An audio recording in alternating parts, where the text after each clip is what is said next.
बदलापुरात तिसऱ्या आघाडीच्या उमेदवारांनी मशाल चिन्ह घेऊन भाजपला पाठिंबा दिलाय। त्यामुळे ठाकरे गटाची मोठी कोंडी झालीय। तिसऱ्या आघाडीच्या उमेदवारांविरोधात ठाकरे गटानं तीव्र संताप व्यक्त केलाय। बदलापुरात तिसऱ्या आघाडीने महाविकास आघाडीत प्रवेश करत आपले उमेदवार जाहीर केले होते। या उमेदवारांना चिन्ह नसल्यामुळे त्यांनी ठाकरे गटाकडे मशाल चिन्हाची मागणी केली होती। मात्र तिसऱ्या आघाडीच्या 5 उमेदवारांनी अचानकपणे भाजपला पाठिंबा जाहीर केलाय। कविता सकट, वैभव सदाफुले, मंगेश इंगळे, रुपेश साळवी, प्रफुल्ल कांबळे असे हे 5 उमेदवार आहेत। त्यामुळे बदलापुरात ठाकरे गटाबाबत संभ्रम निर्माण झालाय। मात्र मशाल चिन्ह घेणारे हे उमेदवार ठाकरे गटाचे नसून ते तिसऱ्या आघाडीचे आहेत आणि त्यांनी आमचा विश्वासघात केल्याचा आरोप करत ठाकरे गटाचे शहर प्रमुख किशोर पाटील यांनी या उमेदवारांना शिवसेना स्टाईल उत्तर देण्याचा इशारा दिलाय।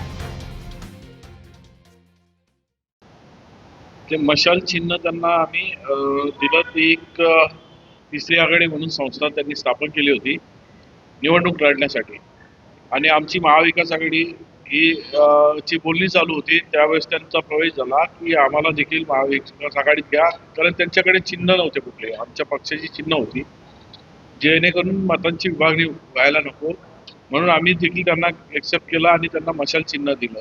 ते आमच्या पक्षाचं कुठलेही घटक नव्हते, फक्त त्यांना चिन्ह वापरण्यासाठी दिलेलं आणि त्यांनी जो आता प्रकार केलेला त्यामुळे त्यांच्यावर आम्ही योग्य ती कारवाई करणार, त्यांना शिवसेना स्टाईलमध्ये उत्तर देखील देणार।